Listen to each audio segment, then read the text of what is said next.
All right.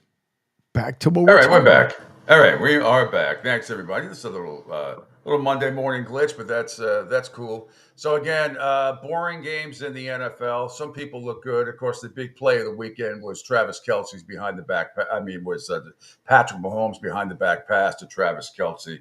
Although I saw Dan Marino do that when I was a kid um, in practice. He did it about 55 yards, the behind the back pass, touchdown pass to cover to the receiver. I don't know who it was um, in the end zone, who was covered by nobody. Nevertheless, Dan Marino behind the back pass, like 55 yards in the air. It's just freaking phenomenal back in the day. Just want to make sure we're up and running here. Yes, we are. There we go. Okay. All right. Uh, so again, all the games went under. Mac Jones actually looked pretty good the other day for Jacksonville. Again, it's so hard to evaluate any of these games, no matter who you're rooting for, because you're not playing against starters for any long period of time. You're playing against twos, threes, and fours, and I don't know, but I do know this: that Bo Nix is the real deal. I always thought he'd be the real deal. So far, again, but he has looked good in preseason. What I don't understand, and we'll hear from Raheem more. In fact, right away, here's what I do not understand. I really don't get it. And if we could already scroll down to NFL cuts, Angel, it's the first one. I don't understand how Michael Penix Jr. doesn't play in the Falcons game the other day. I don't get it. Raheem Morris has this a lame explanation, and it doesn't sit well with me at all. I really don't. I really don't understand it. Like he says, talks about how he's seen enough in practice. As soon as you get that, Angel, let's play it. Which one was he? Says first one, Raheem Morris on why Michael Penix Jr. Didn't play in the Falcons game against the Ravens the other day. 13-12, they lost. Is this on Total Sports Prep? Total Sports Prep. Yep, on Okay. NFL. Yep, yep. I'm The up here Curtis Cut. looking on Twitter like a dum dum. All right. No, that's all right. There are no dum dums on this show. Dum dum, as a great Gazoo once said. To the NFL. Here we go. Yep. I'm curious, going back to what Delay was asking about, when it came to Michael Penix specifically and not getting him out there to have any live reps today, I'm curious what else went into that thought process with him specifically, and what you saw from him throughout maybe the first preseason game and into this week. Tori, it was all about that, right? Last week we wanted to get him out there and get a feel for what he was in live game, which we kind of already knew. Wanted to see him be able to answer questions, talk about it on the sideline, go out there and execute, make mistakes and know what to do, like when look the wrong way, getting right to the check down. He did a lot of those things a lot, but it took a hit last week, should have changed the protection. He's able to clearly communicate those things. I mean, we've seen enough last week of Michael Penix and the live stuff, and now we had the chance to mitigate him in practice. And we give him a bunch of live stuff out there in practice that you do everything that you would do in a game other than get hit. But we feel really good where we're at with Michael. We feel really good where we're at with the other guys that we set, and we treated that the same way. But Mike showed us last week enough that we don't have to play him in the preseason. Hey, that's nonsense. That's nonsense. That makes no sense to me at all. Zero. She had Taylor Heineke and Jason Paddock out there. This is a guy he spent a number one pick on early, much earlier than people thought, and you're not playing him. Oh, I don't get it. There were a lot of people who were skeptical about Raheem Morris getting this job, and now you can understand why after that comment. That is ridiculous. Yep. I think if you're a Falcon, that doesn't make a whole lot of sense to me. You number one draft. Oh yeah, I've seen enough in practice. What are you talking about? That doesn't make any sense to me, unless he's covering up for an injury that we don't know he has. But even then, I don't get it. I really don't get it. What else we got? I was going to. We could just stay here with NFL stuff today. There's a lot, not a lot of excitement going on. The third preseason game will be this week. That'll be it, and then we're getting closer and closer to the start of the NFL regular season. Like I said, I can't wait for college football officially to start this Saturday, week 0, with Florida State and Georgia Tech going at it in Dublin, Ireland. Let me see.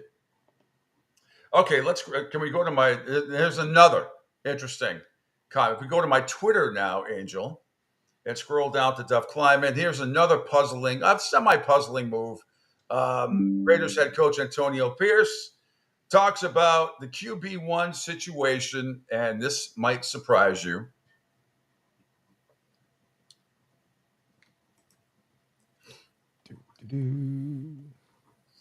Down a little bit. Right after the Caitlin Clark thing, which we'll get to that also.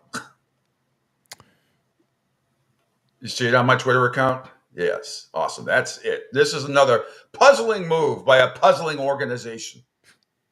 Antonio, felt like Aiden up until that last throw to start the fourth quarter was kind of in command, playing efficient football. How much does what happened, how it ended, kind of weigh into this whole thing? I mean, everything. You can't take the good and not take the bad, right? So, wish it ended well for both gentlemen, right? And it just didn't. And we'll look at it. We'll evaluate. They both had opportunities. Aiden had 20 attempts, and Minshew had 21. So, about as balanced and as we can get it, and we'll look at it. Obviously, you saw what our plan was tonight: throw the ball around, let these guys showcase what they can do, and we'll talk about it. Antonio, felt like Aiden up until that last throw to start the fourth quarter was kind of in command, playing efficient football. How much does what happened, how it ended, kind of weigh into this whole thing? I mean, everything. I mean, you can't take the good and not take the bad, right? So, wish it ended well for both gentlemen, right? And it just didn't. And we'll look at it. We'll evaluate. They both had opportunities. Aiden had 20 attempts, and Minshew had 21. So, about as balanced and as we can get it, and we'll look at it. Obviously, you saw what our plan was tonight: throw the ball around, let these guys showcase what they can do, and we'll talk about it. All right. Antonio, felt like Aiden. Okay, that's the same. We could stop it. That's repeating. Aiden O'Connell, 14 to 20, 96 yards, it's touchdown and a pick. Minshew was 10 to 21, 95 yards, no touchdowns and no interceptions. The Cowboys won 27 to 12. The quarterback that played really well last night, watched a little bit of it. I can only watch so much exhibition football because but Trey Lance played really well last night for Dallas, 15 to 23, 151 yards and a touchdown. But the big story in that game, Angel, if I could pose a point to go back to Total Sports Prep and scroll down to the Brandon Aubrey. It's after the NFL cuts, it's its own stuff. But Brandon Aubrey tied an NFL record last night. And we can play that play-by-play cut from NFL Network. Right before halftime. This is officially a 66-yard field goal.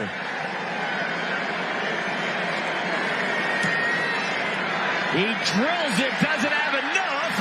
Oh, man, 66 for Aubrey. This is the end of the first half. Holy cow. So that 13 to 6 halftime lead, the kick would have tied Justin Tucker's NFL record if the game had been played in the regular season. So, anywho, the quarterback competition, I guess, goes to Gardner Minshew, but also sticking with the Dallas Cowboys right here, Angel, that the next cut from the NFL Network. Jerry Jones on the latest CeeDee Lamb drama. In the team, I know you want to get your team together. Any update on the CD negotiations? And it looked like things might be moving along. Well, you never know. And so you have to get together, and you have to get together on a number. And I don't know a number, and he doesn't know a number. And so, we've got to get that done. I do want to emphasize, though, that he did such great preparation and work with Dak in the offseason. We know CD. We know what we're doing. It has been a great opportunity to see these young receivers step up, and have they gotten a chance to excel? So all in all, this is not bad. Okay. Absolute dysfunctional. And really, for the smart marketing man that he is, this is just dumb. It's absolutely dumb about CeeDee Lamb and Dak Prescott. He could have saved himself a lot of money had he done the right thing earlier. I really don't know what's going on inside his head, but that organization, the people and the players and everything else cannot be happy. I'm telling you, they're going to take a step back this year. They're going to take a step back. Not that they can't be a playoff team, but there's something kind of when you talk about the Dallas Cowboys. I mean, if you're a fan, if you're a real fan, you gotta. This is not something that, although there are those that say that he's going to get done before, or CeeDee Lamb will be done before September 8th. I don't know what the hell. I don't know what you're waiting for. I don't know why all the drama. I don't know if this is an ego thing with Jerry Jones, just trying to, wait until the very last second to bust balls a little bit. This is stupid to me. It's not. It's just stupid by the Dallas Cowboys to not have him signed, because the drop off after him for yardage is unbelievable. I don't have all the numbers in front of me, but I know it's significant. We have arguably the best receiver stat-wise in the league. The drop off of the Cowboys after him is very noticeable. Yep. He knows. Gaspar Guy says he knows what he's doing. This is the way he stays in the media. Nobody is talking about anything else but Dallas. Yeah. Well, but he's getting made fun of. This isn't about him doing the right thing. And he's a cartoon character. It's a joke. And if you're a Cowboy fan, you can't be happy with how this is all playing out. I mean, you won the game the other night, the exhibition game. Okay, big deal. But, you're going up. And Trey Lance played really well. There's no question. But I don't know how, I don't against 2s and 3s. So it's tough to evaluate anybody that played over the week. It really is. Trey Lance did look good. Bo Nix looked good. I'll tell you what doesn't look good. And speaking of the Raiders, I came across this, Angel. The bottle service at the Winfield Club for a Raiders game. You ready for this? All right. This is alcohol. Let's start with the $120 taco platter. What? I don't know how many $120 taco platter. Now, let me just check something real quick here. It is insane. $120 taco platter is at the Wing Club. Then, for Louis Roederer Cristal, a bottle of that, $5,750. A bottle of Dom Perignon Brut, $7,500. Remy Martin Louis the 14th, not the 13th, but the 14th, that's $9,000. A Dom Perignon Rosé is $19,000 for a bottle.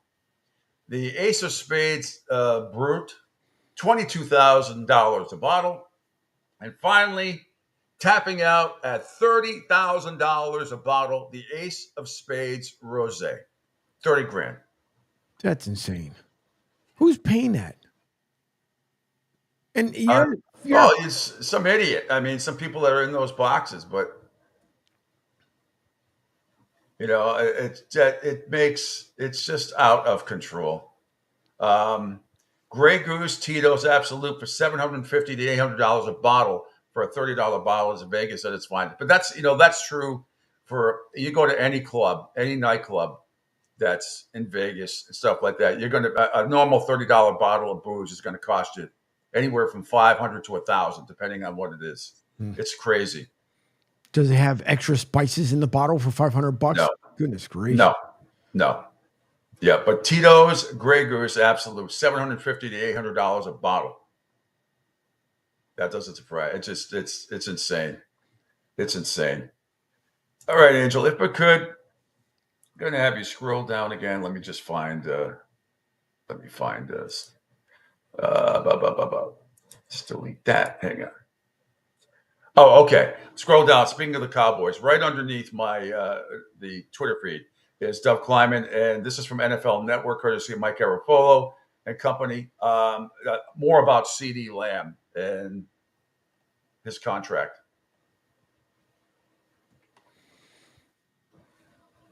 This is going to be the focus of the Cowboys season. It's going to be this right here. Yep. Okay, well, let's keep this theme rolling then. Talk another top-tier wide receiver awaiting a contract extension in CeeDee Lamb. What's the latest there with the Cowboys?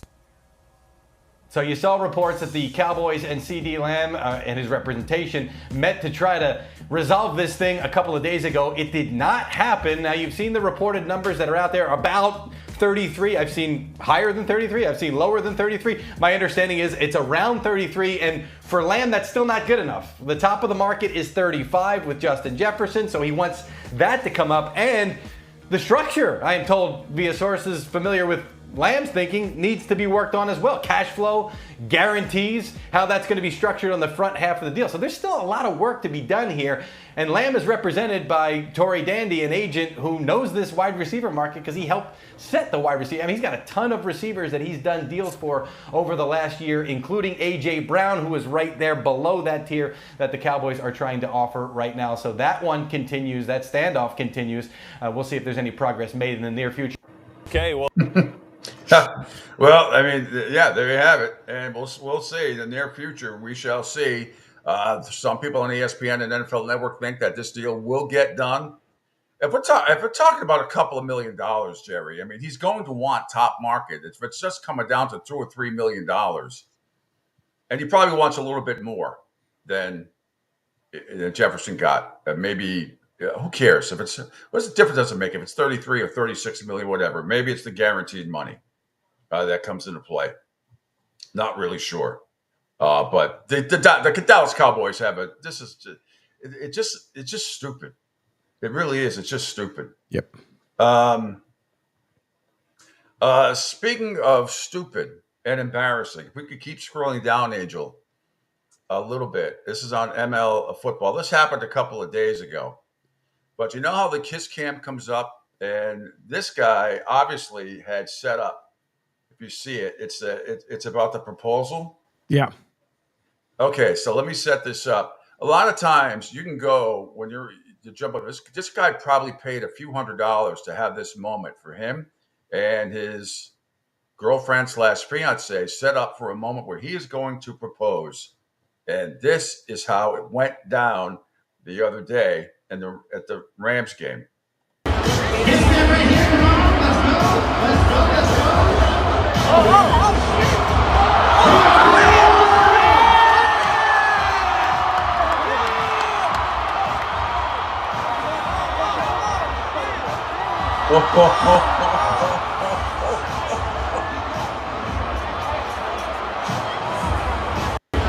Oh.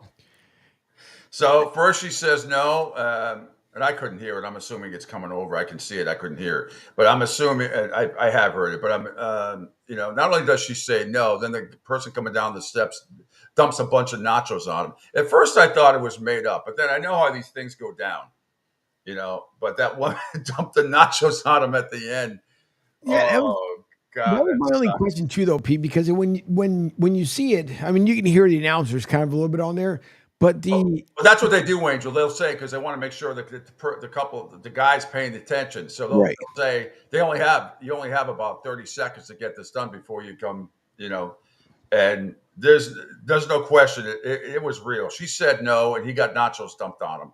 It was just bizarre though, because the way the girl came down the steps. I mean, first of all, how could you not see him? And then normally, like you would hang around. But she just kind of kept going down the steps. I don't know. I hope it was real, but that's a shame if it is the case, because then he just made to be look like a fool basically on national TV and inside the stadium.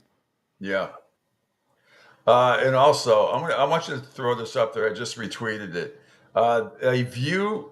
This is from Arash Makazi, founder of Sporting Trib, but. He has a picture. This was a view from a $5,000 table at last night's Cowboys-Raider game.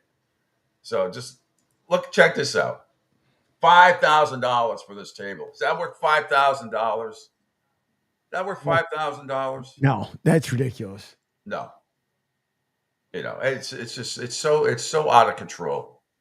But if you're paying for these type of luxury boxes, I guess you got the cash, you got the juice for it. But that doesn't make any. It's awful. Anyway, all right, we're gonna take a quick break. Then we'll come back and do some more NFL news and interesting video about Aaron Hernandez as well that I found, and some ex-teammates talking about him. Interesting stuff. Anyway, it's all part of the Pete Shepard Show as we cruise along here on a Monday on the Coastal Sports Network. Hi, folks. This is Gerard Moynihan of Moynihan Lumber, and I would like you to know that our company has been selling Andersen windows for over 60 years. See the complete line of Andersen windows at any of our 3 locations in North Reading, Beverly, or in Plastown, New Hampshire, or at MoynihanLumber.com. What's up, Southwest Florida? Jimmy the Beef Guy here. Fort Myers, we answered your call. We're pumped to announce the opening of our second location. It's on 41 just north of the Edison Mall. And guys, nothing's changed here. The beef, the sausage, the breaded steak, our Maxwell Polish. Now serving you in 2 locations, Fort Myers and Bonita Springs. And don't forget, if you're having a party, check out our catering menu. And guys, when you're at the counter, don't call it Gardenia. It's pronounced Chardonnay. Ion Tampa Bay is the latest news, weather, and traffic for Pinellas, Pasco, Ellsboro, Hernando, and surrounding communities. Stay connected on X, Facebook, and their website, iontp.com. Ion Tampa Bay keeps you informed on breaking news as it happens. Southwest Florida's newest game in town. Sports Radio 102.9, the game powered by Ion Tampa Bay. We'll be right back. Adopt US Kids presents What to Expect When You're Expecting. A teenager. Learning the lingo. Today I'm going to help parents translate teen slang. Now, when a teen says something is on fleek, it's exactly like saying, that's rad. It simply means that something is awesome or cool. Another one is totes. It's exactly like saying, totally, just shorter. As in, I totes love going to the mall with Becca. Another word you might hear is jelly. Jelly is a shorter, better way to say jealous. As in, Chloe, I am like so jelly of your unicorn phone case. You don't have to speak teen to be a perfect parent. Thousands of teens in foster care will think you're, rad just the same. To learn more, visit adoptuskids.org. A public service announcement brought to you by the U.S. Department of Health and Human Services, Adopt U.S. Kids, and the Ad Council. This is the story of a very special woman. In a matter of seconds, she turned herself into a great mathematician or an entrepreneur. Her knowledge was limitless and still is. She could also make monsters disappear, especially those that lurked in the shadows under the bed. Once, this woman put back together a teenage girl's broken heart, which had been shattered in 1,000 pieces, just by giving her a bear hug. She masqueraded as a regular person at work, but as a superhero at home. Everyone knows her as Gabriella. I still call her Mom. Your hero needs you now, and AARP is here to help. Find the care guides you need to help, complete with tips and resources at aarp.org/caregiving. A public service announcement brought to you by AARP and the Ad Council. Hey, Dad, your prescription will be ready in just a minute. Hey, Dad, your laundry will be ready in just a minute. Dad, your lunch will be ready in just a minute. Hey, honey, why don't you take a minute? When you help care for a loved one, you give them as much time as you can, making sure they're safe and comfortable. But it's just as important that you take some time for yourself. At AARP, we can help with information and useful tips on how you can maintain a healthy life balance, care for your own physical and mental well-being, and manage the challenges of caring for a loved one. Because the better care you take of yourself, the better care you can provide for your loved one. Thanks, Dad. Thank you. You're there for them. We're here for you. Find free care guides to support you and your loved one at aarp.org/caregiving. That's aarp.org/caregiving. A public service announcement brought to you by AARP and the Ad Council.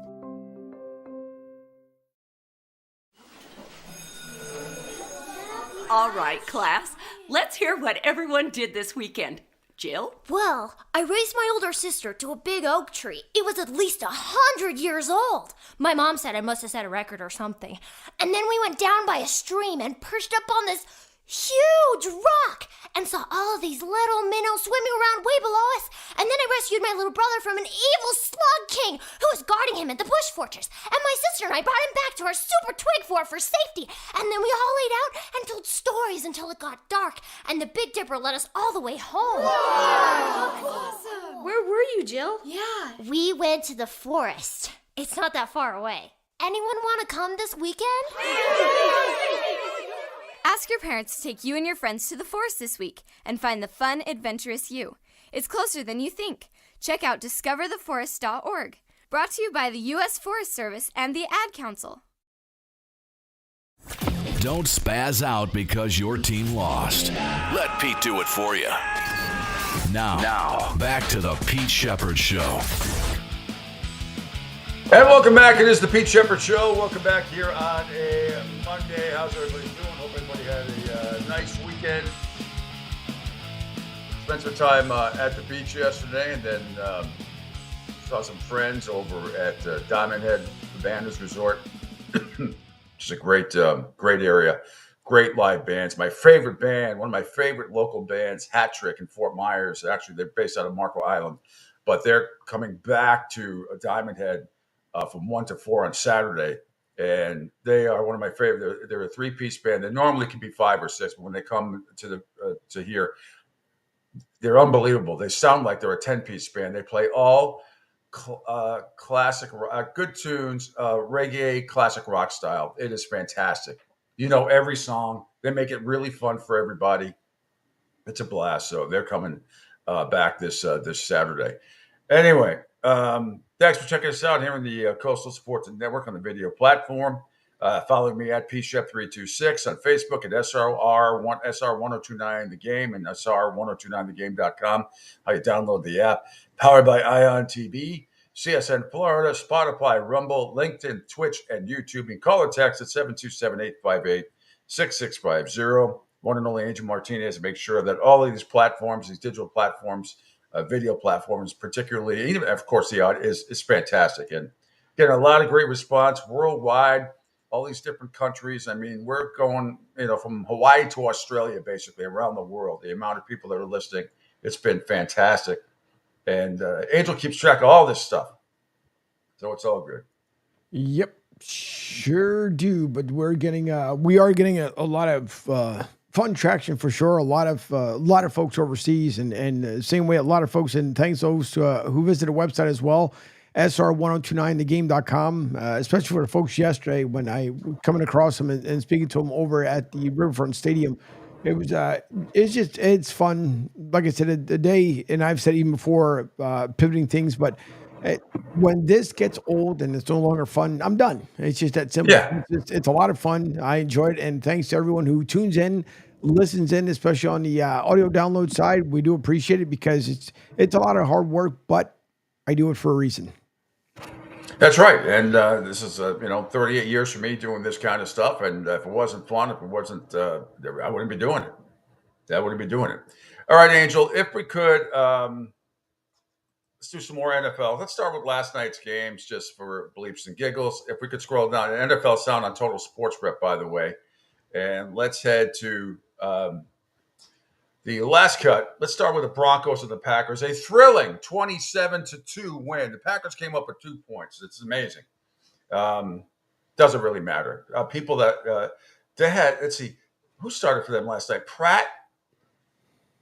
How many of you know who Michael Pratt is? The rookie out of Tulane. He started last night, and then afterwards you had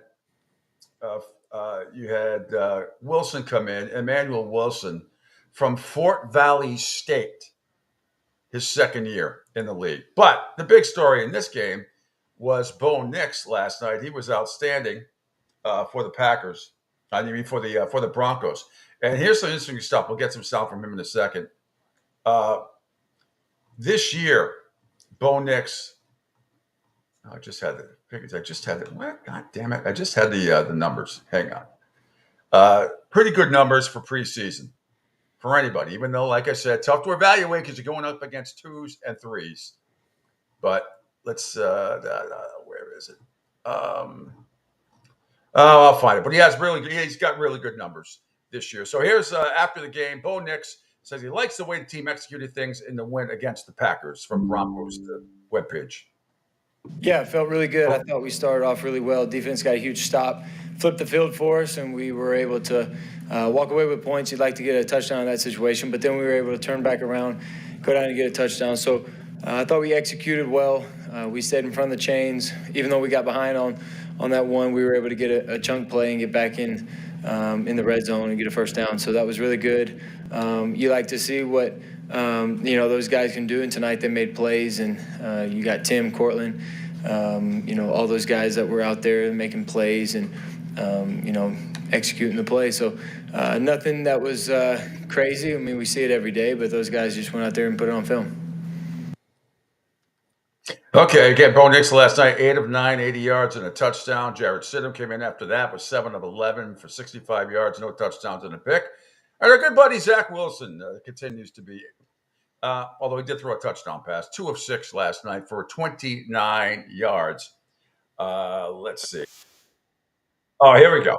Speaking of Zach Wilson, it's cut number 2 on page 2 there in the NFL cuts. Here's the play of the night for Zach Wilson. This is what we're about. Zach Wilson, the third of the 3 quarterbacks to play under center. Play fakes. He's in the end zone. Now he's going to be hit and sacked, and that will be a safety. That was Zach Morton. Zach Morton, first-year defensive end out of Akron. And Zach Wilson really never had a chance. He barely got blocked. Still, Zach Wilson is Zach. Well, yes, that sack was not his fault. That was I saw the highlight this morning. It was awful. Meanwhile, let's continue. Let's see. Let's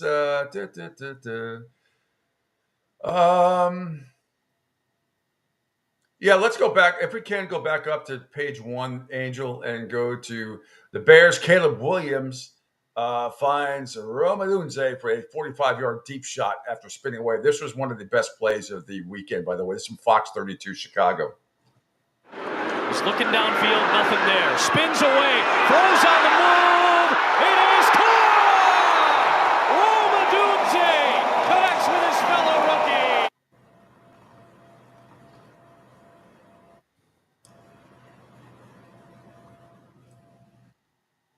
Yeah, I'm having a hard time hearing it, so I can't tell if the cut's over. But Caleb Williams, 6 of 13, 75 yards there for the Bears. And their 27-3 rout of the Cincinnati Bengals.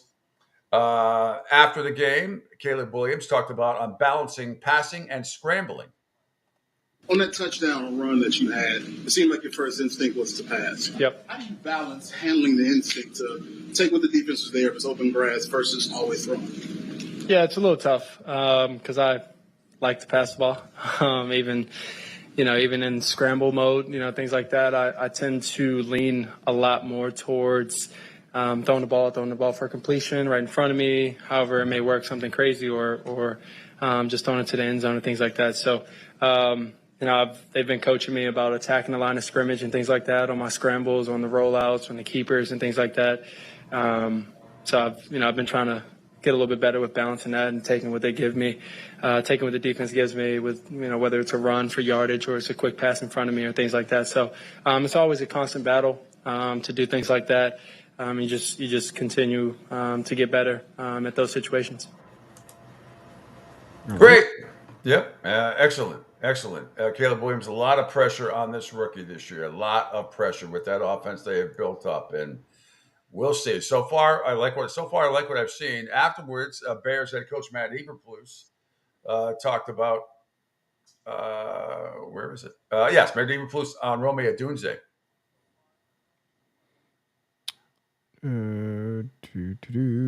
There it is.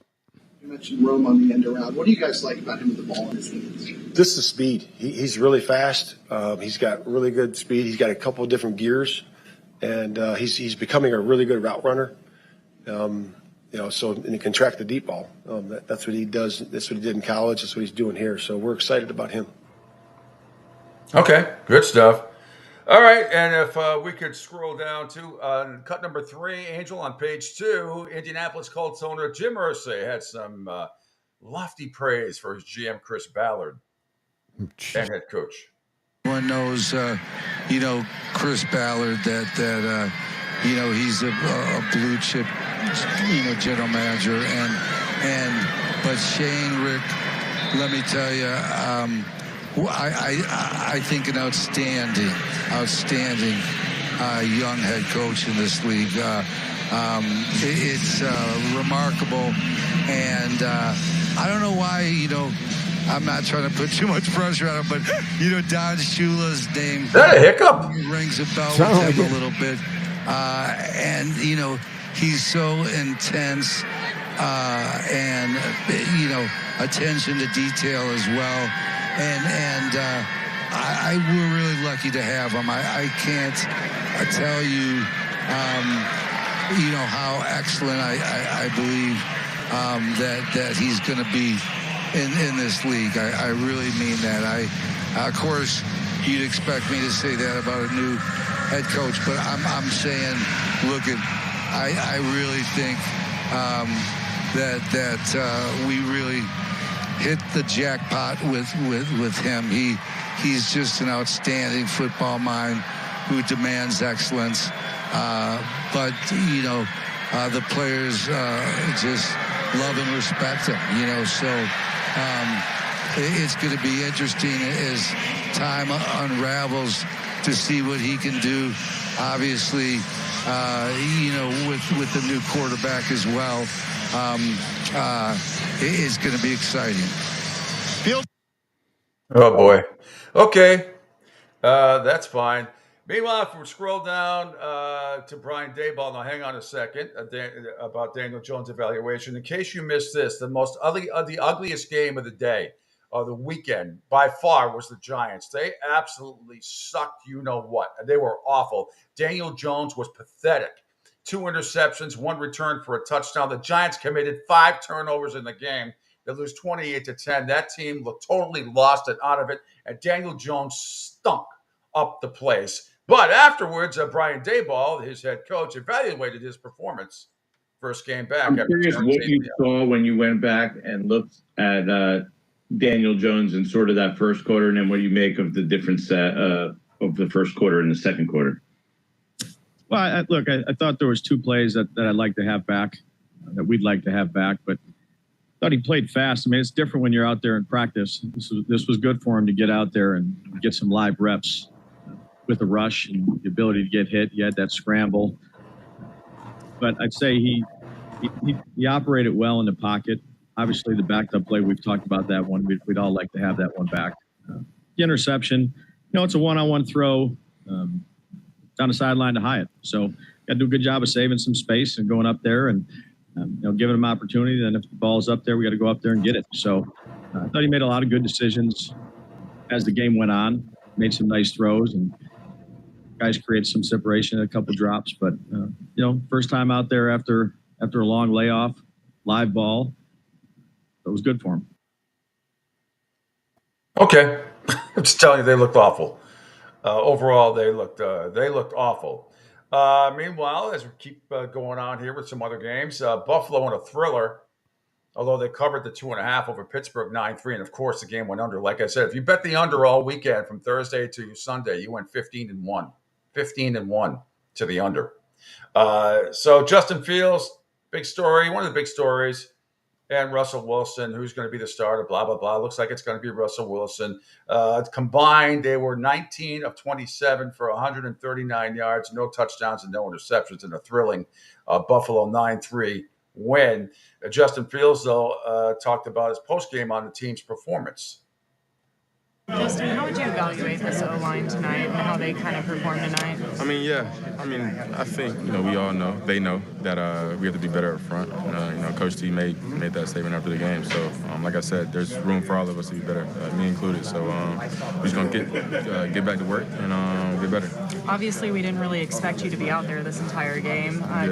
When was that decision kind of made to keep you out there? It wasn't, but I felt the flow of the game. I knew I was going to stay in there. I think we were, putting together long drives, and we wanted to. I feel like Coach T wanted to work on our situational ball on 4th down. So I love that decision by him and stuff like that. So yeah. Was it a hope or a desire for you to show off your legs more tonight, or is that all improvisational in the moment? I'm just playing football out there. At the end of the day, if I got to run a little bit more, then that's what I have to do. But I don't go into games saying that, I'm going to have to run a lot more or show off my legs more. I'm just reacting out there playing football.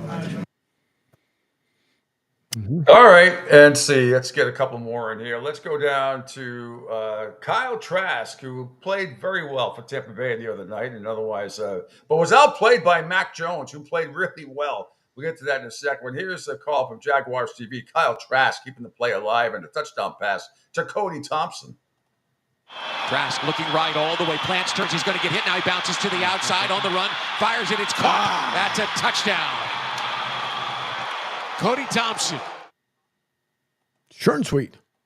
Yep, that made it 10-7 at the half, and then the Jaguars won to win 20-7. Mac Jones, 16-23, 210 yards and 2 touchdowns. Looked very good.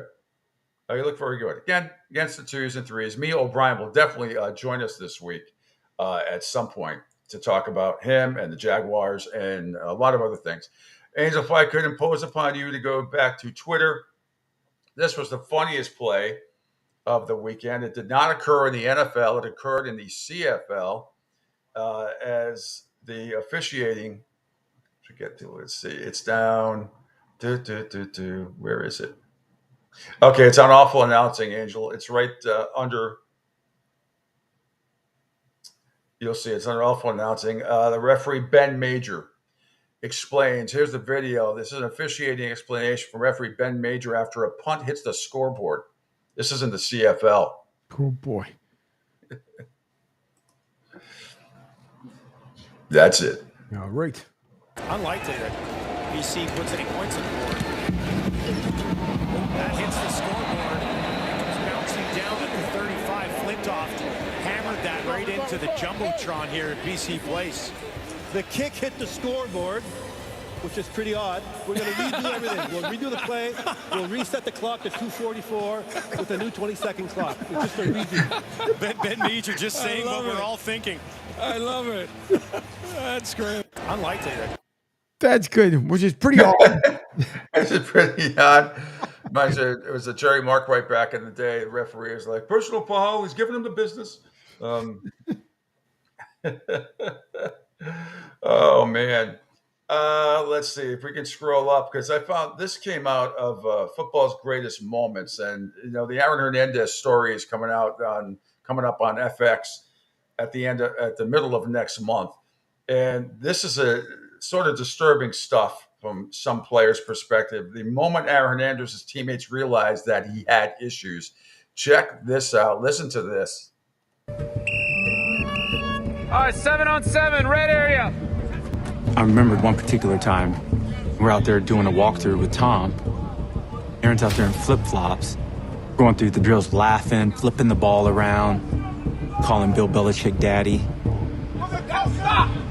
And oftentimes, that didn't elicit any response out of Bill. I had a locker right next to him, tried to help him, tried talking to him, but at the same time, I don't know. I think it was pretty glaring that there were issues. I remember one time in practice, we're doing punt return, we're catching balls, and Aaron was sitting there, I'm the best returner on this team. Bill, why am I not back here? Da, da, da. Like, literally a rookie sitting there talking like this. And, Bill's, laughing. And, I'm like, why does he love this guy? I don't get it. In the locker room, we get away with saying a lot of offensive and disturbing things. The other one's the gangbang. But what Aaron was saying, it deviated far off the norm of just locker room around. He would rage out on players, people, saying he's gonna beat their ass, fucking, I'll kill you. During training camp, Wes Welker makes his beeline over to me, and grabs me by the shoulders. He says, Brandon, your locker's in between Gronk and Aaron Hernandez. Brandon Cook he's talking about. Aaron, he's gonna fondle his genitalia in front of you. He's gonna talk about bathing with his mom. You just gotta ignore it. You gotta ignore it. It was like Wes has seen a ghost, the way he was looking at me. What in God's green earth? Yeah. It was a very disturbed individual, obviously. And look, I think a lot of people have seen the documentary on Netflix already before, the 30 for 30, whatever it was. And right. I'm looking forward to seeing this FX special as well. This, I think, 3 or 4 part series coming up next month. Should be really interesting. But that is a really disturbing, and I'm not surprised, because everybody who has talked to him football talent aside, has, he's been disturbed human being from his upbringing all the way through, him killing himself and the shootings. I mean, he's just a violent, nasty person. Just was. There's no getting around it. And maybe he should have had psychotherapy probably from the time he was like 7 or 8 years old. But where he grew up in Connecticut and influenced by, he had so many issues. And he had so many people, even at the University of Florida, which has already been documented, so many gangbangers that were tagged on to him. And, it was absolutely hideous. Well, I can't wait to see. Well, we know that Patrick Schwarzenegger, Arnold Schwarzenegger's son, is playing Tim Tebow, which I find interesting. I want to know who's going to play Urban Meyer. I wanted to see if Bill Belichick is going to be portrayed in this, and Tom Brady as well as some of the other players. It's going to be really, really interesting. Kind of like what FX did with the Clippers series. Where Lawrence Fishburne was playing Doc Rivers, did a really good job, about. Pete, makes you wonder why. So why did Belichick hang on to him as long as he did? If stuff like this was going on, do you have an idea why? It's the first couple of years was fine, and again, he was hurt. He was not hurt. Like I said, he and Gronk only played together, not a whole lot. When they were, there was no stopping them. It was insane. But his injury, so he kind of, when he wasn't playing, he was kind of like out of the spotlight. But now, I knew about what had happened at the University of Florida. We had known because Urban Meyer had like 83 guys that had either misdemeanor or felony records and were still on that team. If it wasn't for Tim Tebow, you talk about keeping it together. Tim's one of the greatest people I've ever met in sports, and super, super guy. And you could make a case, arguably the best college quarterback of all time, what he did in college, not in the pros, but in college. You always heard rumors, Angel, about Aaron Hernandez, but nobody really knew the total backstory about how bad his upbringing was and his brother's influence, and these guns and everything were around him from when he was a very young kid. It's a really, really disturbing story, and a lot of that didn't come out. I mean, I remember being on the air when he got arrested. It was just crazy, and there were a lot of us that thought he needed to be on surveillance like 24/7 because you never want to talk about on the air about somebody committing suicide, and I didn't, but in my heart, I felt like this guy is not going to make it. There's no way. You started to hear more and more issues from him that came out in weeks after that, and then he's in prison. Then the inevitable happened. Unfortunately, he took his own life. But there was not allegations. I mean, he was bisexual, or he wasn't. He was a homosexual, and all these suppressed feelings that he had, and everything else. I think that's all going to come out in the docuseries that's going to be released on FX coming up. But he had multiple issues and demons. I know sometimes it's an overused phrase. We all have demons that we're fighting. This guy these were gigantic demons. These were that he fought for his whole life, and it just he never surrounded himself, unfortunately, with, other than Tebow maybe, than good people. There was no one there to really look out for him. He had a whole bunch of people former gang members that relied on him. And there was that one story. He wanted to get traded, I think either to the Rams or the Chargers. He wanted out of New England, period, because not only because his Connecticut gangbangers were all there trying to latch on. I think he was blackmailed or something happened a couple of times. I can't remember all the issues because there's so many of them. But he wanted out of New England, not because he didn't want to play for them, because he wanted to get as far away from his Connecticut gangbangers as he could. He wanted to go to the West Coast, but the Patriots didn't do it. They didn't oblige him. And then in the end, they had that staple the Patriots have during training camp where players, a bunch of them lived together. Then all hell broke loose. Goodness gracious, man. Yep. Speaking of all hell breaking loose in the Commonwealth, Massachusetts lawmakers will not be bringing back happy hour to the Commonwealth at this time after Massachusetts restaurants spoke out against the legislation. One of the few states left in the country that doesn't have happy hour. Anyway. Wow. I thought, listen, Pennsylvania, I know we had, because it's the Quaker state for those who don't know, and obviously Keystone State as well. But I mean, a lot of the stuff, I thought Pennsylvania was slow to the party because there was a lot of things they wouldn't allow you to do on Sundays. Sundays, the state stores would never be open, and then that finally ended up changing. But holy moly, no happy hour. I'm pretty sure people. Well, they haven't had it forever. I mean, it's been decades because a kid got killed or something like that, drunk driving, and I understand that. But I mean, it's just in this day and age, it doesn't make any sense. And I don't know what restaurant owners spoke out against it. They're stupid because either you're just taking away business. I mean, there's the way a lot of people don't go out anymore. I mean, Southwest Florida and upward Tampa. I mean, we have it easy. Certain times a day, a lot of times during the day. There's double and triple happy hours, all day happy hours at a lot of places. Not just booze, but food as well. Right. It's amazing how in this day and age, in every single state, how there's at least not some sort of happy hour. It doesn't make a lot of sense to me. All you're doing is taking away business. That's all it is. And if your bartenders or service can't control the happy hours, then they should be fired. If somebody's ordering 10 shots in 5 minutes, then there's a problem there. So don't serve them. Yep. Rick said, "Hey, Pete, I noticed on the Hard Rock app this week 3 NFL preseason isn't posted, but regular season games are. Too early, or is it Hard Rock losing too much money?" No. I mean, hey, I noticed let me check. I used it this week. Let me see. It might be too early for the Lions. It's only Monday. So let me see.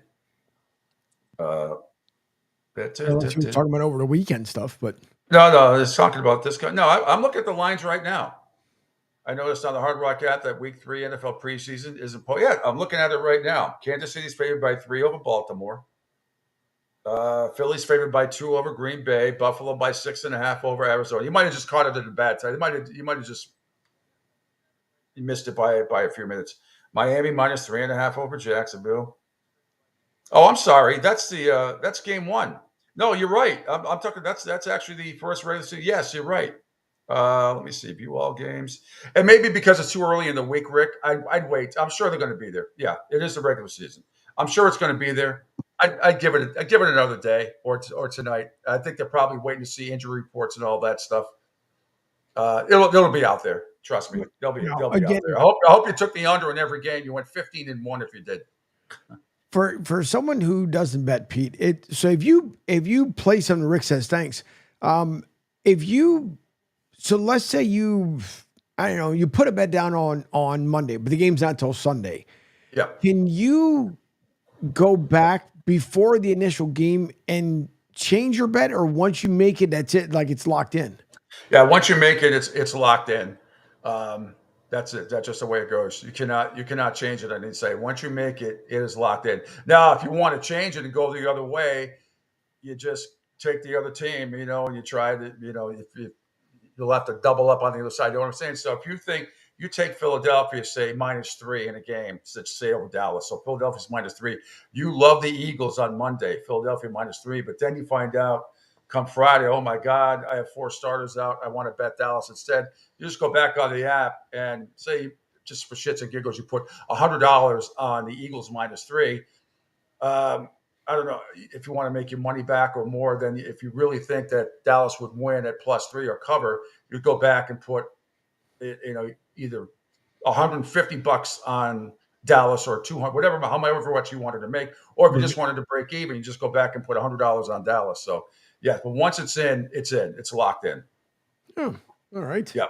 There's no way. That's the break. Now you can cash out even online if you got a parlay going and you hit the first part of your parlay. You can cash out before the second game if you want. You won't make as much as the full parlay, and depending how much into the second game you are, you can still cash out and make some money, or you can wait the whole time and get the full parlay. Rick says he went 7-0. Yeah. You can also cash out early when posted. Yeah, every site you can cash out early when posted. It doesn't matter what you bet. Parlays, teasers, even straight up. The other night, I had the Red Sox. I had the Red Sox over the Orioles, and I cashed out early because it was, and I only lost like $4 because instead of when two people got on. Was it Baltimore, Texas? I forget who the hell it was. But anyway, I went on the app. I was like, that's it. There's 2 men on. The Red Sox were up by 3 in the 9th inning. So, but I cashed out early, and good thing I did because I ended up losing in extra innings. So that's the way it goes. Yes, it sounds more complicated than it is. Okay. All right. 1 hour down. It is the Pete Shepherd Show. Just trying to get to 9 a.m. today. And then Angel's got some stuff to do. And your show is on today as well, right? From 10 to noon. See, that would be at 10 o'clock as we will recap everything that happened over the weekend, especially over there at the Tampa Bay Sun Football Club, which they did a phenomenal job. And for those who live here in the Tampa region or you're coming, check on TampaBaySunFC.com and take a look at their schedule as we have another home game coming up this weekend. It's worth the money. That's all I'm going to say. It's worth the money. Crowd was excellent. It was nice to see. I think the best part about it was watching when the sun was going down and people going across the bridge as they were heading back towards cars that are finding their favorite water hole. But man, it was such a great time. So yes, 10 o'clock doing a recap. Awesome. Rick said he had a 4-game parlay for $10 Saturday, won 152, and a 3-game parlay yesterday and won, I'm going to assume 120. Well, good for you. Like I said, if it just stick with the under in all of these games. It's like 67, 68%. Like I said, 15-1 yesterday over the weekend from Thursday to Sunday. So I got to all right. I'm telling you, I would Hard Rock would be like, oh, look who's here. Martinez, we're taking your money, dummy. I'll take any money. It doesn't matter. They all make it up in the end. All right, 1 hour down here on the Pete Shepherd Show. When we come back, some baseball stuff, MLB rundown, some college football stuff to tell you about as well. All part of the Pete Shepherd Show on the Coastal Sports Network. Hi, folks. This is Gerard Moynihan of Moynihan Lumber, and I would like you to know that our company has been selling Anderson windows for over 60 years. See the complete line of Anderson windows at any of our 3 locations in North Reading, Beverly, or in Plastown, New Hampshire, or at MoynihanLumber.com. What's up, Southwest Florida? Jimmy the Beef Guy here. Fort Myers, we answered your call. We're pumped to announce the opening of our 2nd location. It's on 41 just north of the Edison Mall. And guys, nothing's changed here. The beef, the sausage, the breaded steak, our Maxwell Polish. Now serving you in 2 locations, Fort Myers and Bonita Springs. And don't forget, if you're having a party, check out our catering menu. Hey guys, when you're at the counter, don't call it gardenia. It's pronounced Jardiniere.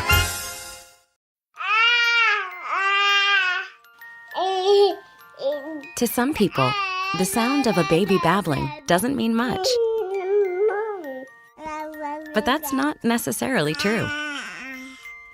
By 6 months, they're combining vowels and consonants. By 9 months, they're trying out different kinds of sounds. And by 12 months, their babbling is beginning to take on some meaning.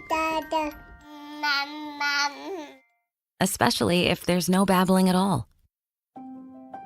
Little to no babbling by 12 months or later is just one of the possible signs of autism in children. Early screening and intervention can make a lifetime of difference and unlock a world of possibilities. Take the first step at autismspeaks.org. A public service announcement brought to you by Autism Speaks and the Ad Council. The following is made possible by Dad. Why was the basketball court all wet? Because the players kept dribbling all over it. The dad joke. Corny, grown-worthy, but also one of the simplest ways to share a moment with your kids. Why do you have to be careful when it's raining cats and dogs? Because you might step in a poodle. And kids that spend more time with their dads grow up to be smarter, more successful. Can I tell you a cat joke? Just kidding. And with any luck, funnier adults. Why didn't the skeleton go to the dance? Because he didn't have any body to go with. Dad jokes rule. So take a moment to make a moment and give your kid a laugh. It's as easy as going to fatherhood.gov. Brought to you by the U.S. Department of Health and Human Services and the Ad Council. That's really funny.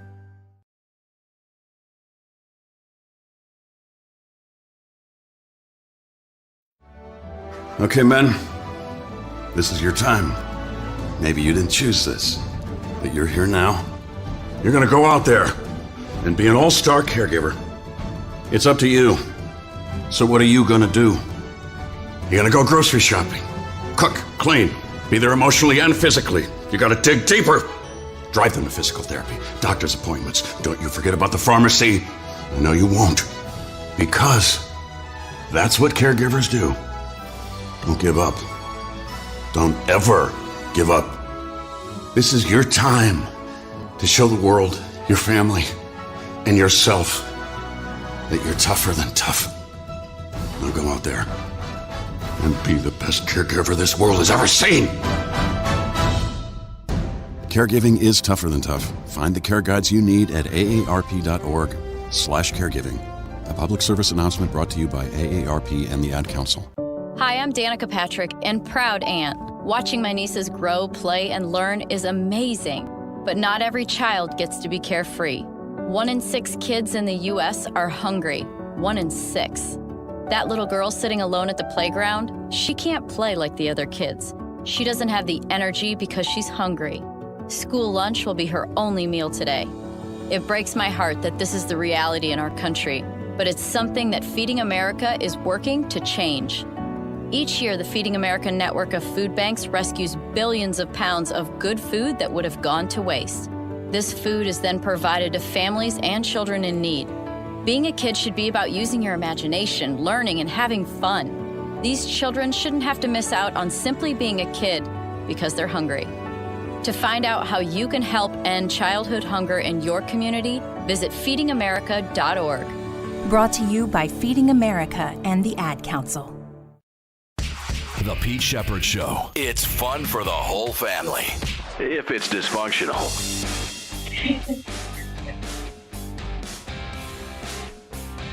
And back here, it's hour number 2 of the Pete Shepherd Show here on a Monday, August 19th. How's everybody doing? Thanks for checking us out across the entire awesome Coastal Sports Network video platform. Following me at PShep326 and also on Facebook on SR1029 The Game, SR1029thegame.com, ION TV, CSN Florida, Rumble, Spotify, LinkedIn, Twitch, and YouTube. You can call or text at 727-858-6650, 727-858-6650. Hang on a second. I got to shut this office door.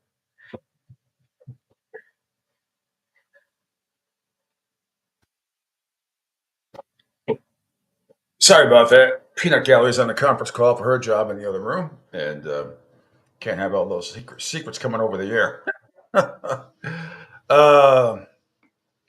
Angel, so what was you besides? So you hardly got any sleep. You're out and about, in the hot sun, but having a lot of fun reporting on everything over the weekend. So you're probably going to get in for a big nap today at some point. No, I hope so. Yeah, hopefully after my show, between my show and then obviously Rich's show, that he's back today from 3 to 5. But yes, excellent. Yeah, but it was no, that I still got a bunch of other contacts too to make as well. So I'm hoping to get somewhere in between, because then later on tonight is Lloyd Vance Insider Football, as he comes on at 8 o'clock from 8 to about 9:15ish. So it's gonna be just a super long day. So I've not.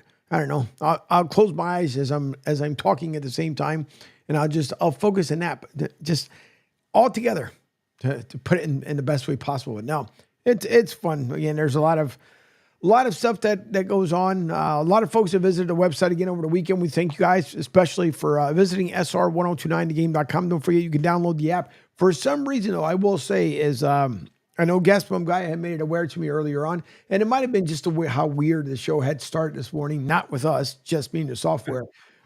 It says live on the app and as far as on the website, but for some reason you can't see it on the radio. You can hear it, but the live version you can't see it. So I'll work on that after we're done to make sure it's back up and running by the time I come back on air. So it happens every once in a while. All right, let's do a little baseball here, Angel. If we can get the Red Sox report brought to you by Moynihan Lumber coming up in just a second here. We'll do it a little bit early, and then we'll go through the rest of MLB before we get back into the NFL and some college football news. But the Red Sox Report is brought to you by Moynihan Lumber. Check out their complete line of Anderson windows and doors at any of their 3 locations in Beverly and North Reading, Massachusetts, and Plastow, New Hampshire. Red Sox played actually pretty well over the weekend, considering they split with the Orioles, which is not bad. It's not bad. They're still 3.5 games behind now because that loss yesterday. They lost 4-2. And Kansas City won. But let's do a recap anyway. Let's see. It was actually a pretty good game yesterday until the bottom of the 5th inning. Bradley Rossman puts the Orioles up 1-0. This from MASN. Rutschman looking for his first hit of the series to deep right, and a player will watch it sail out of here. A flag court flyer for number 18, and that breaks the shutout in the 5th. Well, only fitting that Crawford throws a home run. Came in with 27, now making 28. And so for Adley. Yep. All right, meanwhile, in the bottom of the 6th inning, also, Gunnar Henderson gets into the act for the Baltimore Orioles. 13 in each game. Henderson clobbers it deep right field and out of here. 3rd time's a charm. That's number 33 for Gunnar. He's one off the Orioles' single-season shortstop record, and he has just pounded Bailey Horns, breaking ball for a 4-0 lead. Yeah, that was pretty much it. Red Sox squandered a couple of chances in this game. They end up losing 4-2. Albert Suarez delivered another scoreless start for Baltimore. As you heard, Rushman and Gunnar Henderson homered. Orioles went 4-2. And the Red Sox are now 65-58, 3.5 games behind the Kansas City Royals for that final wild card spot. They start a 3-game series at Houston tonight. Tanner Houck goes to Mount to Boston, who's 8-8. And not sure who is going to be starting for the Astros, but once I find out that information, I will let you know. Red Sox lose 4-2. So the Red Sox Report brought to you by Moynihan Lumber. Check out their complete line of Anderson windows and doors at any of their 3 locations in Beverly and North Reading, Massachusetts, and in Plastow, New Hampshire. Elsewhere around Major League Baseball yesterday, Toronto beat the Cubs by a score of 1-0. Houston blanked the White Sox 2-0. Houston was minus 400 in this game, so he had to lay 400 to win 100. Even if you went the run line, most of the run lines, Angel, so what happens is they'll put a run line out there like, say, Houston -1 or -1.5, which means they have to win by 2. And then you're only laying about $1.20, -125 instead of the 400. However, yesterday, you don't see this often. Houston was -2.5 on the run line. And even then, I think it was a -200. Just to make sure they won by 3, and guess what? They didn't. They won by 2. So you bet. For those who parlayed the Houston Astros yesterday -400, whoever else you did, hope you won. Miami beat the Mets yesterday by a score of 3-2. Seattle pounded Pittsburgh by a score of 10-3. Washington over Angels, Philadelphia Phillies by a score of 6-4 in this one. Let's see, there was a massive home run I saw by this young 21-year-old for Washington. Was it? It doesn't matter. I forget his name. But Washington beat Philadelphia by a score of 6-4. Tampa Bay up 6-0. Arizona came back, but Tampa Bay wins it in walk-off fashion. Angel, if we go to cut number 3 here in the bottom of the 12th inning at Tropicana Field. I see. Carlos, walk-off RBI single, ends it. I see the bottom of the cut number 3, Tampa Bay, Arizona. All right, cut number 3. I see at the bottom of the 10th. I don't see anything for the 12th. No. It's on the second page down. Tampa Bay, Arizona. It's the third. There's only 4 cuts. It's the third cut. Dylan Carlson's walk-off RBI single. And a liner into left. That's going to be in there, a base hit. And the Rays are going to win it. A base hit off the bat of Carlson, scoring Jackson. And the Rays win this one in 12. It's an 8-7 final. Carlson reaching out and sending that ball into left with the game winner. And the Rays sweep the series, finish the homestand on an upbeat note. See, the reason why I was confused there, because it says Tampa Bay, Arizona, 12 innings, but it actually won it at the bottom of the 10th. That's why I was trying to figure out, like, where's the 12th inning? Was it the 10th or the 12th? I think that might be an error up there on the headline, but that's okay. Yeah. Kansas City clobbered Cincinnati by a score of 8-1. Milwaukee blanked Cleveland 2-0. Dodgers over St. Louis by a score of 2-1. Texas got by Minnesota in 10 innings by a score of 6-5. Colorado nipped San Diego 3-2. Atlanta over the Angels 3-1 there. San Fran over Oakland in 10 by a score of 4-2. I was amazed at how many fans were in Oakland yesterday. A lot. I couldn't believe it. And they've been playing some pretty good baseball the last 30 games, but still.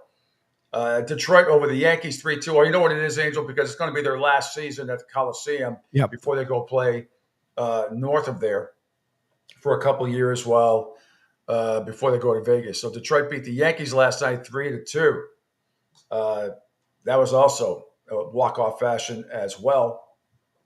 And there you have it. And they played in Williamsport at the game. By the way, it was so funny. I don't know if you saw some of the highlights, Angel. The kids playing at Williamsport yesterday. I was watching some of your Pennsylvania. They got in and they've been playing well. They easily beat Washington yesterday, upstate, as in Northwest Washington, not Washington, D.C., but beat them pretty good. But during the game, some of the Yankees and the Tigers arrived, and some of the Yankees. And you know that scene in Rocky III where Hulk Hogan is walking towards the I can't see you, Angel, on my screen. No, hold on. Let me do this. The switcheroo back and forth. As we do around here. Yep. There you are. So I know that scene in Rocky III where Hulk Hogan is walking in, aka Thunder Lips, and he's walking in, and Paulie says, "Why are they carrying him?" And Mickey goes, "He's walking." That's how it was when Aaron Judge walked into the stadium yesterday. Walked down the stairs and signed like thousands of autographs. It seemed he was like Godzilla coming in. He just towered over everybody else, and it was actually a pretty cool scene to watch. By the way, our team from Florida plays Texas tonight, I believe, at 7:00. Team from Southeast Florida. That was at Lake. I don't recognize Lake Rue. I forget what it is, but hopefully they can continue their run, at least here from Florida. And your boys from Pennsylvania are doing well also, as the Little League World Series continues.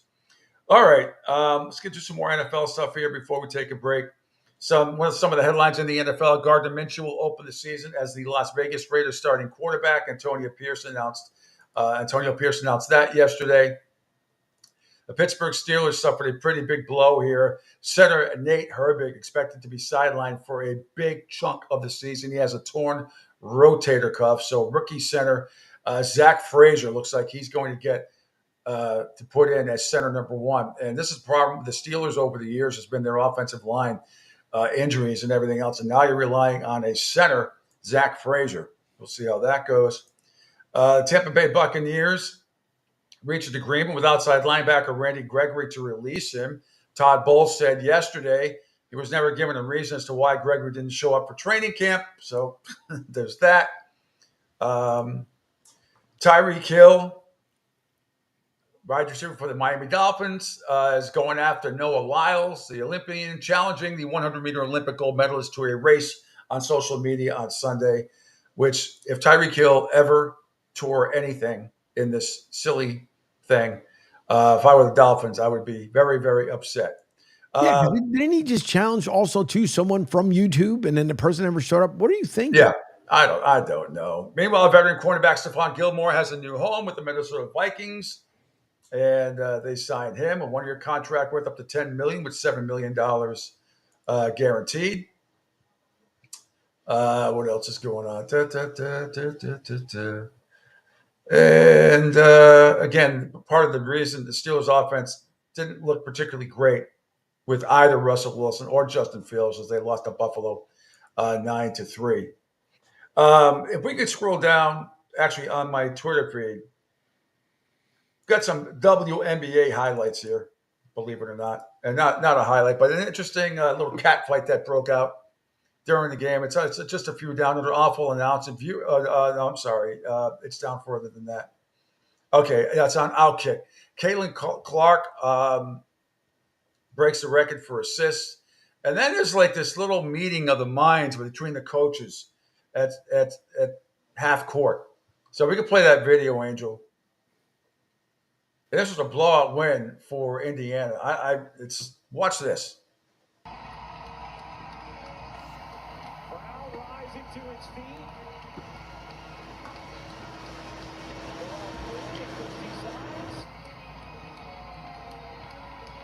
That's a pleasant conversation over there. The lone queen, I believe, is upset at Christy Sides for not immediately emptying her bench at that last time out. And the lone queen having to be separated from Christy Sides. Remember at the 1 minute mark, Seattle had called the timeout and emptied their bench. The game was seemingly out of hand. And Christy Sides had left her players in the game until she realized Seattle had taken their starters out. Then she called the timeout and emptied their bench. I think she thought Noelle Quinn was calling the timeout to advance the basketball, and you get so wrapped up in your own huddle, you don't necessarily recognize that the other team has emptied their All right. This a misunderstanding, a massive conflicting impulses right there. But Caitlin Clark, nevertheless, record-breaking 2024, latest coming yesterday, Indiana's 92-75 win over Seattle. She leads the WNBA in assists at 8.3 per game and had 9 yesterday, reached 232, passing Ticha Penicheiros, a previous rookie record of 224 set back in 1998. And I saw her give congrats out this morning to Caitlin Clark. I didn't watch it. I didn't see it. I just saw the highlights. But nevertheless, a misunderstanding between the two coaches. You can understand. I guess I get it. Yeah. It's happened. Huge crowd though. Indiana, they're selling out. They're selling out. It looks like they're going to make the postseason. Yeah, they've been selling all year because of Caitlin Clark. Anywhere she goes, and Angel Reese as well. Anywhere those two go is an absolute sellout. And also, if I may, Angel, down past baseball is the WNBA stuff. And I wanted to play, where is it? Oh, no, it's actually, you know what? It's above the baseball. Yep.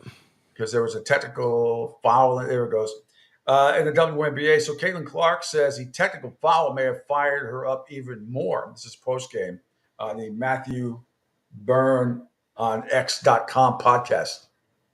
Well, I got a technical for basically being mad at myself because I missed the 3 and then I went and hit the backboard and he told me it was disrespectful to the game of basketball. So I don't know, it reminded me of the technical that I got in college where I said, damn it, where it's like a personal frustration.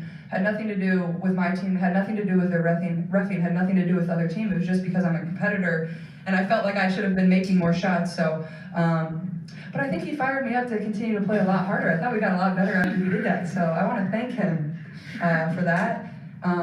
But overall, I thought once we got to that media timeout around 5 minutes in the third quarter, I thought we all kind of just took a breath. It was a little chaos there for 2.5 minutes, and I think I could have done a better job of kind of regaining my cool, but that's like the fire and passion that just gets me going. It's just finding a way to channel that and use that, and I thought I did a really good job of that at the end of the third and the fourth quarter.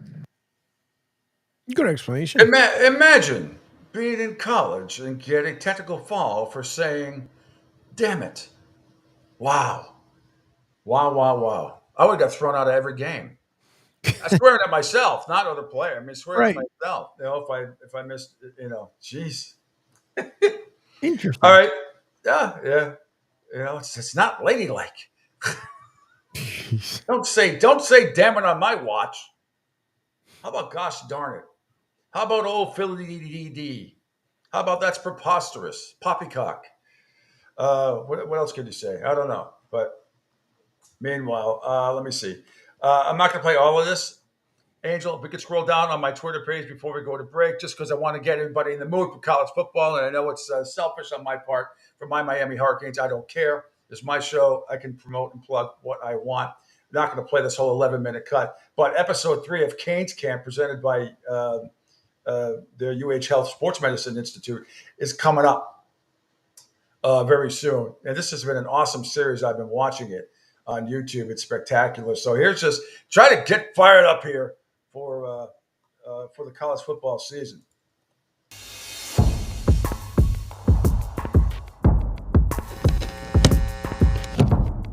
The level of effort and the level of physicality in practice is getting better and better. And we look forward to a great scrimmage on Saturday. It's just another day to go get work. And that's how we look at it. We're trying to get work, we're trying to get better, and we're just trying to get prepared. Break the huddle, chase the ball, finish. That's all we're asking. That's it. Nothing else. Nothing else. Right? Have fun, break the huddle, chase the ball, finish. We're golden. Let's go. 2024 is here. It's time. It's time. It's time. It's time. Big dogs show up and we show out. Y'all ain't with me. Y'all ain't with me. Y'all know what time it is. One shot. Two shots. Somebody just make me. I need hot. One shot. Two shots. Somebody just make me. I need hot.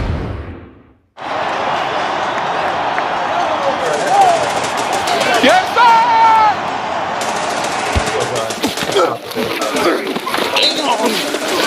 Let's go! Can you hear me? Let's go! Angel, Let's go! He caught that? Yes, he caught it. He caught it. He caught it. Yeah, that's my teammate. I ain't mad. Angel, can you hear me? Angel, not hit. Come on, baby. Say again? I was going to say stop it there because you couldn't hear me. Once you said, can you hear me? That's when I heard you, but. Yeah, I said you could stop. You could stop it there. That's enough. Just want to get a little taste for people coming up of the college football season. Florida State at Georgia Tech. The preseason overrated 10th ranked Florida State Seminoles, way overrated at Georgia Tech. That's at noon time on ESPN. Also Montana State at New Mexico at 4 o'clock on FS1. SMU at Nevada. SMU is going to be one of those teams. They might be that group of 5. They might be that 12th seed. SMU might be coming at Nevada. Actually, but SMU, I keep forgetting, they are they're in the ACC now, so it's totally different. But there's reason to believe that they could sneak in. Possibly they're going to be an interesting team to watch in the ACC this year. But they play Nevada 8 o'clock on CBS Sports Network, and then Delaware State at Hawaii at 11:59. And then there's more. That's coming up on this Saturday, and then Thursday a whole bunch of games again in college football. Nothing that's crazy. The only ranked teams in action are Murray State next Thursday at Missouri. Linwood at Kansas, number 22 Kansas, and Southern Utah at number 12 Utah. So nothing really big coming up on Thursday. And then obviously Friday, August 30th, there's a couple of big games. Temple at number 16 Oklahoma. Good Lord. FAU at Michigan State, Angel, next Friday, a week from Friday. TCU at Stanford, and then of course all the big games: Clemson, Georgia, Miami at Florida coming up. A week from Friday, which I cannot wait to get to Gainesville, and should be a lot of fun. All right, and we're going to come back with some closing thoughts here. I'm going to end the show a little bit early today because I am not feeling great, to be honest with you. But plugging through here, doing the best I can. You have your show coming up today from 10 to noon. So let me come back, some closing thoughts here on the Pete Shepard Show right here on the Coastal Sports Network. Hi, folks. This is Gerard Moynihan of Moynihan Lumber, and I would like you to know that our company has been selling Anderson windows for over 60 years. See the complete line of Anderson windows at any of our 3 locations in North Reading, Beverly, or in Plastown, New Hampshire, or at MoynihanLumber.com. What's up, Southwest Florida? Jimmy the Beef Guy here. Fort Myers, we answered your call. We're pumped to announce the opening of our second location. It's on 41 just north of the Edison Mall. And guys, nothing's changed here. The beef, the sausage, the breaded steak, our Maxwell Polish. Now serving you in 2 locations, Fort Myers and Bonita Springs. And don't forget, if you're having a party, check out our catering menu. Hey guys, when you're at the counter, don't call it gardenia. It's pronounced Chardonnay. Right now, our country feels divided, but there's a place where people are coming together. I gotta tell you, I was nervous to talk to someone so different than me. Me too, but I'm glad we are. Love Has No Labels and One Small Step are helping people with different political views, beliefs, and life experiences come together through conversation, and it feels good. Wow, your story is so... Interesting? Yeah. When people actually sit down, talk, and listen to one another, they can break down boundaries and connect as human beings. At lovehasnolabels.com/onesmallstep, you can listen to amazing, life-changing conversations and find simple tools to start a conversation of your own. I know one thing. This conversation gives me hope. It gives me a lot of hope, too. Take a step toward bringing our country and your community together by having the courage to start a conversation at lovehasnolabels.com/onesmallstep. A message from StoryCorps, Love Has No Labels, and the Ad Council. People do some pretty cool things in their 40s and 50s. Why should saving for retirement be any different? I mean, they go back to college, learn new instruments, start skateboarding. Whoa! Okay, maybe that one's not for everybody, but saving for retirement is. With aceyourretirement.org, you can get on track with your retirement savings no matter your age. Just have a 3-minute chat with Avo, the friendly digital retirement coach from AARP. You'll get personalized recommendations based on your input that are easy to understand and work with your lifestyle. It's quick, easy, and free. Plus, it's sponsored by AARP, so you know they got your back. Woohoo! Gnarly move, Dad. Thanks, sweetie. So wherever you are in your retirement savings journey, head to aceyourretirement.org and start chatting with Avo today. That's aceyourretirement.org. A message from AARP and the Ad Council. Adopt US Kids presents What to Expect When You're Expecting. A teenager. Learning the lingo. Today I'm going to help parents translate teen slang. Now, when a teen says something is on fleek, it's exactly like saying, that's rad. It simply means that something is awesome or cool. Another one is totes. It's exactly like saying, totally, just shorter. As in, I totes love going to the mall with Becca. Another word you might hear is jelly. Jelly is a shorter, better way to say jealous. As in, Chloe, I am like so jelly of your unicorn phone case. You don't have to speak teen to be a perfect parent. Thousands of teens in foster care will think you're, rad, just the same. To learn more, visit adoptuskids.org. A public service announcement brought to you by the U.S. Department of Health and Human Services, Adopt U.S. Kids, and the Ad Council. This is the story of a very special woman. In a matter of seconds, she turned herself into a great mathematician or an entrepreneur. Her knowledge was limitless and still is. She could also make monsters disappear, especially those that lurked in the shadows under the bed. Once, this woman put back together a teenage girl's broken heart, which had been shattered in 1,000 pieces, just by giving her a bear hug. She masqueraded as a regular person at work, but as a superhero at home. Everyone knows her as Gabriella. I still call her Mom. Your hero needs you now, and AARP is here to help. Find the care guides you need to help, complete with tips and resources at aarp.org/caregiving. A public service announcement brought to you by AARP and the Ad Council. You want the best in sports and entertainment? You got it. Now back to the Pete Shepherd Show.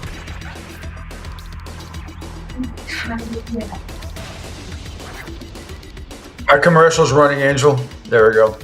Oh. All right, back here, the Pete Shepherd Show. Final few minutes. here. I'm going to end it early today, guys, and girls, because I'm not feeling really well right now. But tomorrow, it'll be a fully loaded show, I promise you. Christopher Price will be one of the guests from the Boston Globe as we talk about the latest, not only in the Patriots camp, but around the NFL. And he's just one of probably several guests that we are going to have tomorrow. Before I go, interesting story on CBS Sports Line today. And for the casual college fan out there, which I doubt there is somebody casual, either you have your team or teams that you root for. For me, it's the Hurricanes. When I'd like to see Boston College do well, obviously. But the highlight is looking for a team to adopt this year. These college football squads are all worthy of your affection this upcoming season. First one he has, University of Houston. Since players can only stick around for so long, although COVID years have done an incredible job of changing that lately, he says he was who wrote this? Hang on a second. Tom Fornelli. Anyway, he's rooting for University of Houston this year. Coach Willie Fritz, he was calling for Fritz to get a Power 4, then 5 job while he was winning the Sun Belt at Georgia Southern in 2014. Experienced tremendous success at FCS levels with stops at Central Missouri, saying blah, blah, blah. All right, he wants you to root for Houston. No. After 8 seasons at Tulane, where Fritz went 23-4 the last 2 years, and he's a very good coach, and beat USC in the Cotton Bowl, where nobody played, he's getting a crack at a Power 4 job. He also says New Mexico. Bronco Mendenhall teams are always tough, always physical, but unlike many coaches who play that way, they don't mind getting creative on the offensive line. His BYU teams were always fun to watch, and we shouldn't overlook that the Cougars went 39-9 in 6 years in the Mountain West. Yeah, I can understand that. San Jose State, Ken Yalmatualo spent 15 years at Navy, where he accomplished quite a bit. He was a great coach there, helped the Naval Academy transition from life as an independent into the American Athletic Conference, went 14-2 in conference play the last 2 years. He did finish 4-8 in 2022, then got let go, the 4th losing record in 5 years with a midshipman. And now, after turning down previous opportunities, he's a head coach again outside at San Jose State. And finally, let's see, a final 2. He's got Tennessee, which I don't know. I mean, come on. I mean, Vols are a very good team. Love the coach, Josh Heupel. I don't know. I don't put any SEC team in this category as far as trying to adopt the team. I mean, Tennessee is an excellent football team, good program, toughest conference in the country. So I'm not sure what that is. And then the Pac-12, which is now the Pac-2. So Washington State and Oregon State. So just says, if you want to adopt a team because you feel badly for them, Washington State and Oregon State. So it's kind of a weird, bizarre list. So Tennessee does not belong in that list of teams you're going to adopt. I don't know. I can see the other ones. I can see Houston. I can see San Jose State, but I'm not a casual fan out there going to say, yeah, I'll pick Tennessee. I don't know about that. The casual fan. Nothing wrong if you do that. But it's like saying, why not South Carolina? Why not, I don't know. Why not a lot of other teams? Why not Missouri? Yeah. So we'll see. All right, Angel, what else what we got coming up today? So we want to go through this real quick here so I can go throw up or something. Sure. Nope. Coming up at 10 o'clock. Of course, Martinez coming here from starting at 10 o'clock. And then now we have later on the Drive with Q from 3 to 5 p.m. And then later on in the evening time, we have Lloyd Vance Insider Football on Sports Radio 102.9 from The Game at 8 p.m. So lots of shows going on today. Yes. I want to get Lloyd on this show sometime this week, too, if he has time. I know he's got other things going on, but I'd love to get him on for a few minutes. As I love listening to him when I can. He does a great job. Yeah, a lot of good insights. But no, I'll reach out to him and see what he has available throughout the day, because I know there's times where he will jump on with Q at times. So, yep, that's what's coming up. So Dylan will be joining me at 10 o'clock as we'll do the recap of everything that happened here in the Bay over the weekend. Sounds good. The Tampa Bay Buccaneers losing heartbreaking fashion No, but Kyle Trask looked good. Anyway, the preseason games were absolutely horrific on the whole, except for I think Kansas City, Detroit. Or the behind the back pass from Kelsey, whatever it was. But mostly all the games went under. They were terrible to watch. It's very difficult to watch these games. You can't evaluate anybody. It's just vanilla nonsense. Right. The one thing that aggravated me this weekend is to hear Coach Morris talk about not playing Michael Penix Jr. I do not understand that at all.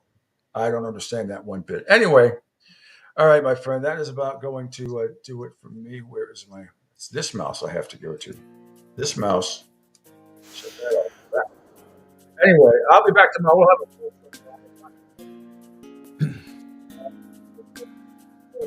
Martinez and Martinez and Company coming up from 10 to noon. I'll be back at 7 a.m. tomorrow morning, my peeps. Thanks, everybody, for checking us out here on the Coastal Sports Network. Have a great and safe rest of your Monday. Bye-bye.